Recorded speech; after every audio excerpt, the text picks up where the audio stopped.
Here in Leeds, obviously the fight is at Headingley. 20,000 tickets have been sold for fight week, but it's only right that we stop here. Ellen Road, because of this man, Josh Warrington, back in 2008 against Lee Selby. This place was absolutely rocking, and when I say rocking, I mean it. Trust me, Saturday's going to be exactly the same. Josh, we had to do a quick pit stop here. Your beloved Leeds United. Am I right though? 2018, was that your best night, Lee Selby? It was one of the best nights. Yeah, I've had a few good nights. I think you decide your best night when it's all said and done, when you hang them up. One of my best nights was making my debut, winning a British title, fighting the first director first time. I had a fight here against Carl Frampton, but yeah, winning the world title is certainly up there.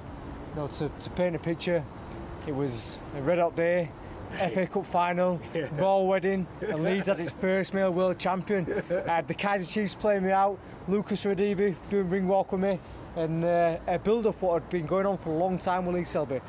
Something like 4 years. I was 4-1 underdog in a 2-horse race, but it was a Cinderella moment, and it was absolutely fantastic. And memories will stay with me till the day I die. And the comments off not just my mates, but my mates' dads and my mates' granddads, saying that he brought a tear to their eye, seeing a local lad achieve what would have achieved just off a council estate. So very special memories, mate. Very special indeed. Headingley's only 10 minutes away, but is it a little shame that it's not in there on Saturday? Listen, it would be nice to be back, but I wouldn't want to try compare it. Try to compare the two events. The fact that the city's got two stadiums, one for the football, one for the rugby, I'm taking both off. I mean, some people don't even get to fight at Arena. I'm the first director in it. That's what I mean. I've done Leeds Arena 10 times, Ellen Road, and now Leeds Headingley Stadium as well. So it's like I've done everything there. I've done everything in my city, and I'm honoured to do that. And I'm a Rhinos fan. I was a Leeds United fan first, but then I'm a Rhinos fan anyway. So it's nice to see all boxes. Indeed. It's great to see you back amongst the fans, Josh, and stuff like that. Yes, I know you love this place, but ultimately the numbers are back through the door, and that's what's going to make a huge difference on Saturday night. I think Lara will underestimate and won't realise the power of the fans being in there. It galvanises you 100%, and this is a fight that you know what's at stake. You know what you've got to do. This guy's not new anymore. This guy's, he's not coming in as a late replacement or a shock. You know what it's about. How do you feel coming into this? I feel relaxed. A lot of people have said, have you coped mentally? I've had me a bit of sulking, I've had me a bit of mourning, I've had me a little bit of weeping. There's no personal animosity, even though I've seen Lara say some absolute bollocks over the last few weeks about I've been slagging his dad off and that. There's no thing for me like he's the man who knocked me out and I need to get revenge. He's the next man in front of me. But like you say, he's going to be different on with having the fans back. Now, if I were to fight behind closed doors again, I know what to expect because I've experienced it now. But listen, I've been 10 times at Leeds, once here, Manchester Arena. I've boxed in big crowds for a long time, and I know how to deal with it, and I know what the crowd brings to me. So you'll see a different Josh Warrington on Saturday night. That's for sure. Do you feel there's no animosity from your end? I've seen the interviews from him. He seems pretty riled up. I said to Eddie, someone looks like they put a bee in his bonnet. He was the actual winner. He wasn't the loser. But for you, there's no animosity. This is just business and about getting the job done. That's it. Listen, he took an opportunity when he had it in last time out, and he did a very good job of it as well. But with that being said, it's just business. There's no, like I say, I'm not taking that to I need to get revenge, or he turned up, he did a job on me, and I learned a lot, and I credit him for that. Turn up on Saturday night, I beat him, and we move on. Simple as that. Without dwelling on it too much, obviously, because we got a chance to kind of right that wrong on Saturday. When you look back, was it a case of maybe all of us, and you included, underestimating him? 100%. Was it maybe a case of you not being at your best because of the fans? When you look back, what do you think first? I think first and foremost, it's a mixture of a few, not just a few things, quite a lot of things. There were a lot of scandal and shambles that went on about 5 weeks prior with the IBF situation. I mean, really and truthfully, I was in camp for about 6 months preparing for Kanju, and 5 weeks before he pulls out. Then 4 weeks before the fight, I have to vacate my belt. So a lot of things going on there. We had to change everything up in terms of our training in a short space of time. When you've been focusing so much on one single opponent, to change him up. All right, the best of fighters couldn't adapt. But if anything, my mind was on, and I think this is the biggest factor, my mind was on the Kanju fight. Yeah. No, even people in the bubble, like, get this done, Josh. Monday, back up at your house filming. You know, you get ready for Kanju fight, you're fighting in 7 or 8 weeks' time after that. So I'm thinking to myself, right, down here in the bubble, I want to just get back home, get back into camp and focus on the bigger fight. Listen, Lara's not going to be able to stand with me. I've beaten lads at an higher level for such a long time. I'm number one in the world. Why is this guy going to stand here? But I paid price for that. I paid for the price for it, and it annoys myself because I'd never really underestimated anybody, but I guess I just got caught up in my own hype. I think a big part is, Josh, I don't think it's so much that you're underestimating them, because a fighter like you, you're always in shape, you're always prepared, but what people don't understand that is it's very hard when a late notice replaces, and it's 4 weeks I think it was that he comes in at. It is, even then, that's a late notice. You've been in camp for, like you've said, 6 months. You've been training and preparing for a certain style, a certain fighter. We've gone over this and said this before. It happened with Anthony Joshua against Andy Ruiz. Yes, it was a little bit quicker, but ultimately, the most important thing is you went in there, and for parts of the fight, I thought you was doing really well. One thing that I will say, and I'll go on record, immense amount of bravery.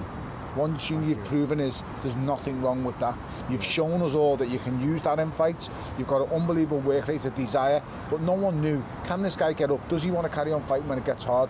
You've ticked so many boxes, mate, and that's the ingredients of a proper world champion. So I think for this one, yes, there's pressure on you. You know that there is. Yeah. But there's now pressure on Lara also, because he comes into this fight. Was it a fluke? Did he underestimate it? All the questions are no longer on you. Yeah. The questions are all on Lara, and he's got to learn to adapt to that, because he's never been the superstar before. I think it's great. It's a really, really good fight. Your resume speaks for itself, and you just need to go in there and show us what you've shown us before. I think now that you've adapted to this guy, you understand what you're in with. It's now over to you, champ. This is it, and like you said there, I kind of feel like I'm the underdog again.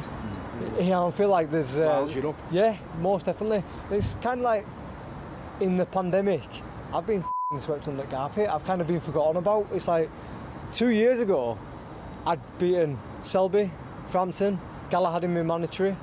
Then I was looking towards Shakur Stevenson, Leo Santa Cruz, Gary Russell, and these fights were almost there.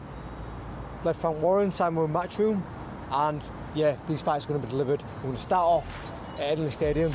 Bam! Pandemic comes in, takes my momentum away. I'm 15 months out, I box behind closed doors, I have a mix-up. All of a sudden, everyone's forgot about Josh Warrington. Not realising that you lads like, and this is not respect to these boys, but you lads like Lee Wood, Galahad, a few years ago, they weren't doing anything. You know, I had beaten Galahad. Lee Wood were on a comeback after the recent loss or whatever. So it's like I need to pick up where I left off. And you know, you talk about the bravery there, Tone.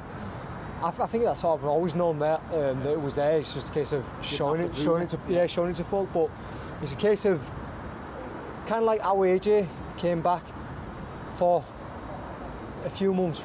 Andy Ruiz were king of the world, and then as soon as AJ put it to bed, we forgot about it again. So is that why you're taking the rematch, Josh? Because some have said, why is he taking it?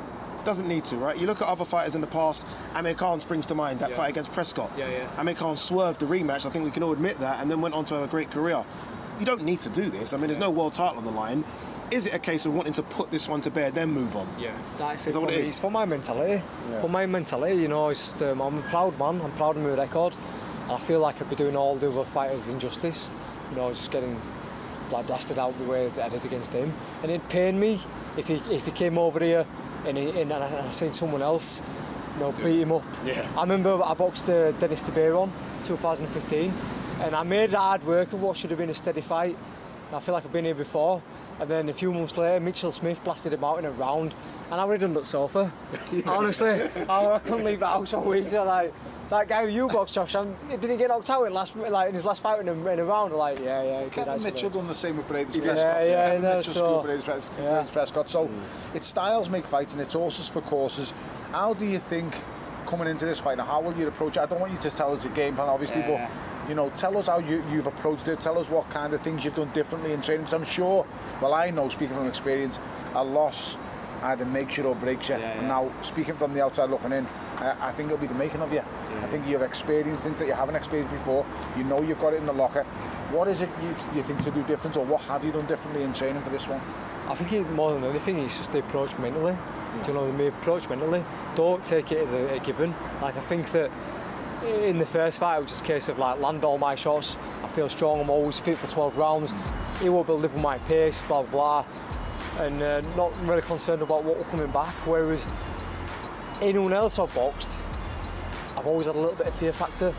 This man could hurt you, this man potentially could hurt you, so I'm a bit wary about what's coming back. So I think that'll be a difference. Obviously, we've worked on a game plan, certain movements, certain shots we're going to throw, but I think that's the biggest thing out of everything. Just how my approach to him will be. It'll be a little bit more not throwing punches from back here, and not sort of let's have a fight. Josh, I mentioned at the top that you had a massive win here against Lee Selby. You've been in some fantastic fights, Joe Branco, Carl Frampton, Kiko Martinez as well. Because of what's at stake here, because of the way in which the first fight ended, will this be your biggest win? Up to press, I think so. You know, like I say, I look back at the career. Winning a British title was like a big point for me. Nobody thought I could do that. Winning a world title against a 4-1 underdog was a big moment. Beating Carl Frampton when he was meant to blast me away was a. That's some big ones. Yeah, I've had some big ones, but at this stage of my career, especially coming off a loss, yes, there's no world title involved. Yes, there's no title involved at all. But coming off the loss, and he's the only man to beat me. Yeah, it will feel like a big moment of the career, defining moment of the career. Yeah. It will be an absolutely fantastic fight. You can hear Josh Warrington look super confident. He takes on Mauricio Lara. Remember, it's this Saturday. You can only watch it live on Dazn from Headingley, which is a few minutes that way. 20,000 Leeds fans will be there, and that place will be rocking. Trust me, it really will be.